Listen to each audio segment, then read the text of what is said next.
menjelaskan. Fungsi dari undang-undang KIP itu menunjukkan yang dikecualikan apa? Nggak ada. Itu bukan data pribadi. Baca di pasal 18 ayat 2. Bukan data pribadinya Mas Roy, karena proses penyidikan. Iya, tapi di KIP itu harus dibuka. Dan Polda Metro kemarin datang ke KIP. Undang-undang yang mana itu? Polda Metro datang di KIP dan menjelaskan. Ini ada anunya semua. Tapi kan justru malah membuat fakta baru gitu loh. Mas Roy, jangan membuat...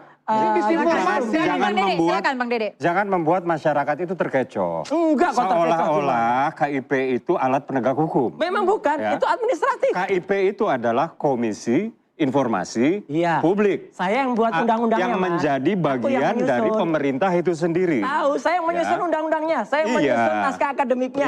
Jadi kita ngerti pasti KIP. Jadi persidangan yang dihelat oleh KIP itu berbeda dengan persidangan yang tadi kita bicarakan, sehingga kewajiban-kewajiban untuk menunjukkan dan lain-lain persepsi itu pengertian berbeda. Anda soal undang-undang KIP apa dan saya sendiri juga tidak terlalu peduli soal KIP karena dari kubu Jokowi, Pak Roy, dari kubu Jokowi sendiri hanya ada dua dimensi soal permasalahan ini, hukum dan politik. Silakan, nah itu namanya Anda nggak mengerti undang-undang. Kita all out. Makanya kalau nggak mengerti undang-undang persoalan politik, kita adu narasi, kita adu persepsi, silakan. Nggak ada, ini sebenarnya bukan politik, jangan kait-kaitkan. Jadi kalau Mas Roy misalnya, ini teknologi. Misalnya Mas Roy mencari-cari cara ya di luar hukum, ya mencari-cari cara di luar hukum supaya bisa terus bernarasi. Enggak lah, udah jelas. Memanfaatkan ruang bebas yang Mas Roy miliki sebagai tersangka yang tidak ditahan.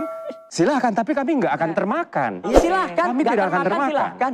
Ya, tapi kan jelas dari teknologi udah jelas. Bang Dede, tadi Anda katakan politik dan hukum ya. Politik itu dan udah jelas. hukum. Hukum berarti Anda percaya ada seseorang yang berperan memainkan pentas orkestra? Oke, begini. Saya kurang lebih 8 tahun ya berada di politik. Mungkin saya di sini kalau dunia politik paling junior. Ya. Aku 15 tahun Mas di politik. Iya. Jadi udah ngerti lah. Gitu.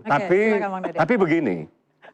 Ini sudah berlangsung terlalu lama, ya. Dan Mas Roy ini sudah menuduh ijazah Pak Jokowi itu palsu tanpa bukti selama 1 tahun lebih.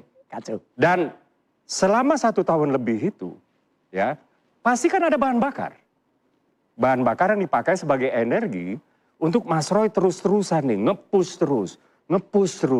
terus sehingga mendapatkan atensi media. Sehingga mendapatkan atensi publik, sehingga mendapatkan atensi dan lain-lain. Iya. Dan kami menengarai bahwa ya memang ada seseorang lah, ada seseorang yang memiliki kepentingan.